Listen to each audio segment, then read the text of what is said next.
نحمد ونصلی ونسلم علی رسولہ الکریم اما بعد فاعوذ باللہ من الشیطان الرجیم بسم اللہ الرحمن الرحیم۔ ناظرین، قصص الانبیاء کا یہ سلسلہ جاری ہے۔ آج دوسرا سلسلہ ہے۔ ہم نے پچھلی نشست میں سیدنا آدم علیہ الصلاۃ والسلام کی زندگی کا تذکرہ کیا اور ان کی زندگی میں سے کچھ اہم واقعات آپ کے سامنے پیش کیے تھے۔ حضرت آدم کے واقعے کا ہی تسلسل ہے، اس کا ایک پارٹ اور ایک حصہ ہے قابیل اور حابیل۔ قابیل اور حابیل سے متعلق قرآن مجید نے سورہ مائدہ میں ذکر کیا ہے۔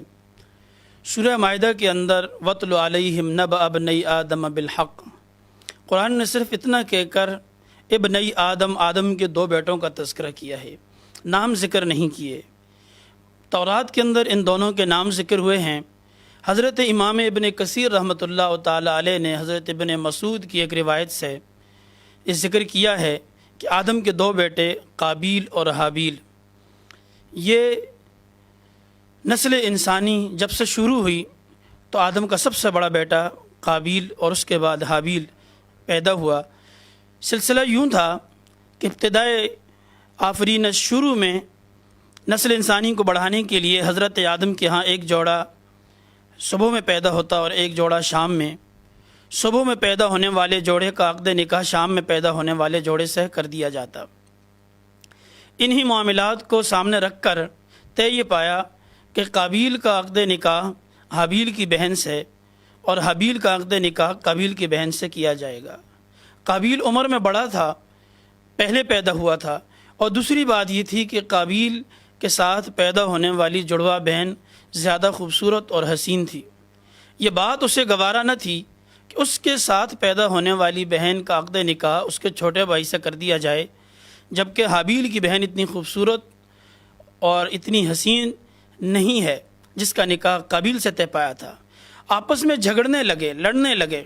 اس معاملے کو ختم کرنے کے لیے سیدنا آدم علیہ الصلاۃ والسلام نے انہیں یہ حکم سنایا کہ وہ اپنی قربانیاں اللہ کے ہاں پیش کریں، اللہ تعالیٰ کے ہاں اپنی نظر پیش کریں۔ جس کی نظر قبول ہوگی وہی حق پر ہوگا، اسی کی رائے کو اہمیت دی جائے گی۔ قرآن کہتا ہے وَإِذْ قَرَّبَا قُرْبَانًا فَتُقُبِّلَ مِنْ أَحَدِهِمَا، کہ ان دونوں میں لوگوں نے یعنی قابیل اور حابیل نے اپنی نظریں پیش کی اللہ کے ہاں۔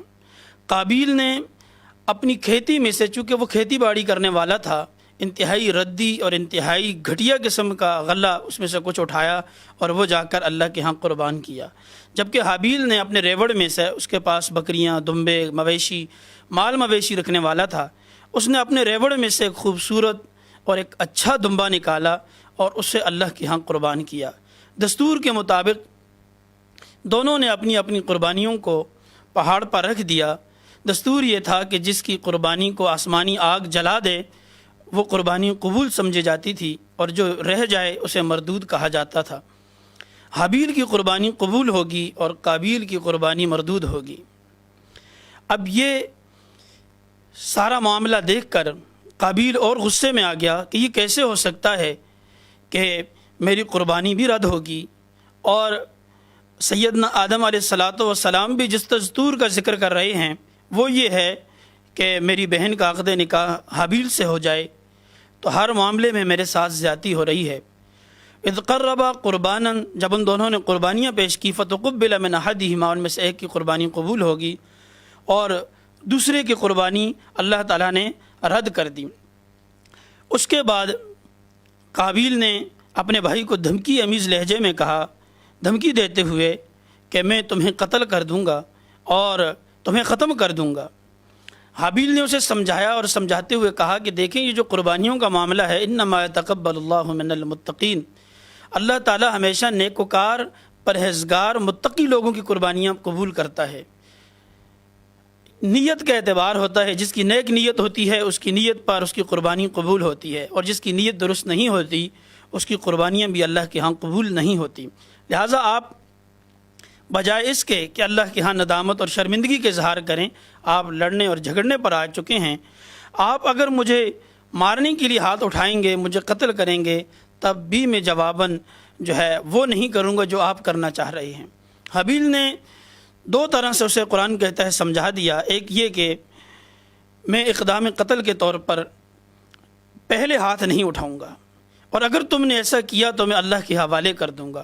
اور دوسری بات یہ تھی کہ چونکہ یہ قربانی قبول کرنے والی ذات اللہ کی ہے، تو اللہ نے میری قربانی قبول کر دی ہے، تمہاری قربانی کو رد کیا ہے، اس میں لڑنے اور جھگڑنے کی کوئی بات ہی نہیں ہے۔ قابیل نے اس واقعے کو، اس معاملے کو اپنی توہین سمجھا اور وہ اسے کسی بھی صورت برداشت نہ کر سکا۔ بالآخر اس نے ہاتھ اٹھایا اور اپنے بھائی حابیل کو قتل کر دیا۔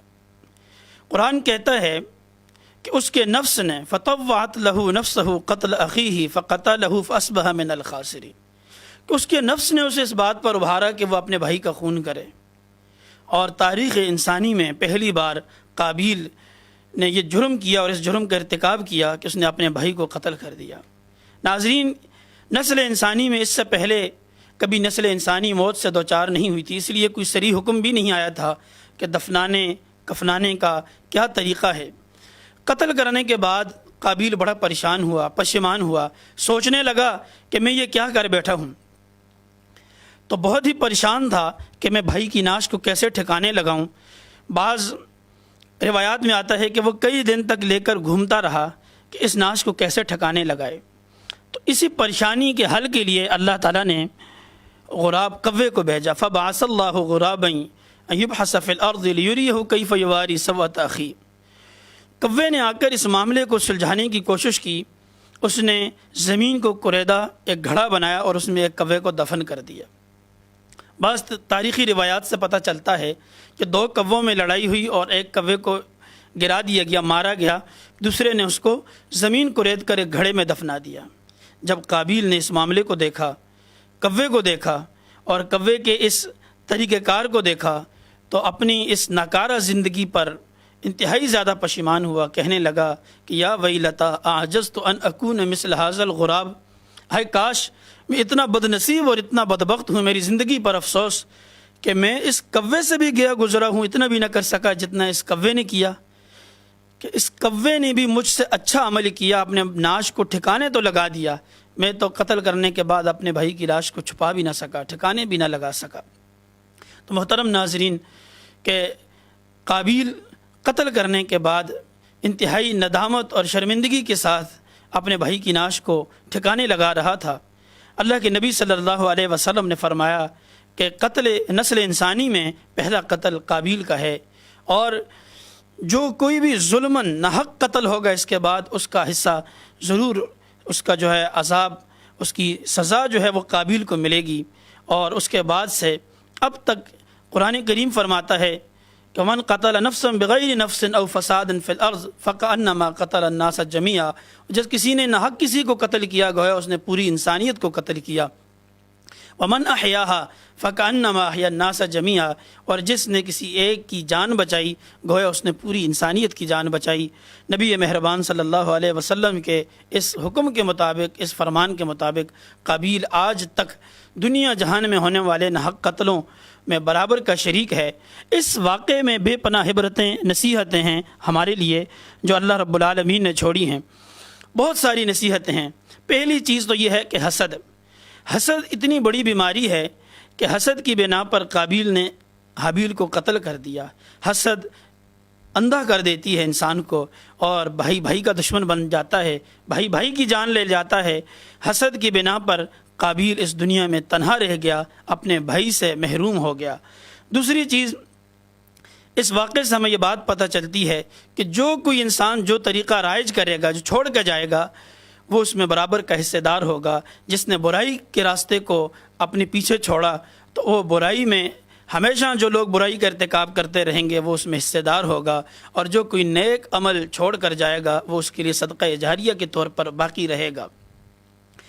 تیسری نصیحت اور تیسری عبرت یہ ہے کہ دین اور دنیا کا نقصان، دنیا میں والدین کی ناراضگی مول لی، دنیا میں بھائی سے محروم ہو گیا، جس مقصد کے لیے سب کچھ کیا تھا وہ مقصد بھی نہ ملا، اور آخرت کا خسارہ تو انتہائی زیادہ ہے کہ آخرت میں تباہی اور بربادی جو ہے وہ اس کا مقدر بنی۔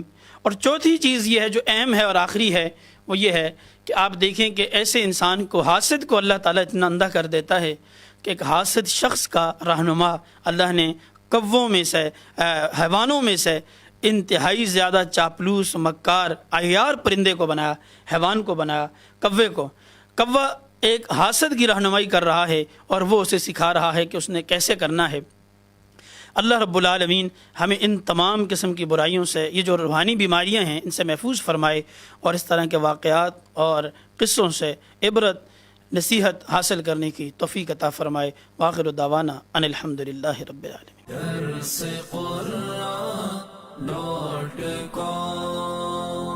www.darsequran.com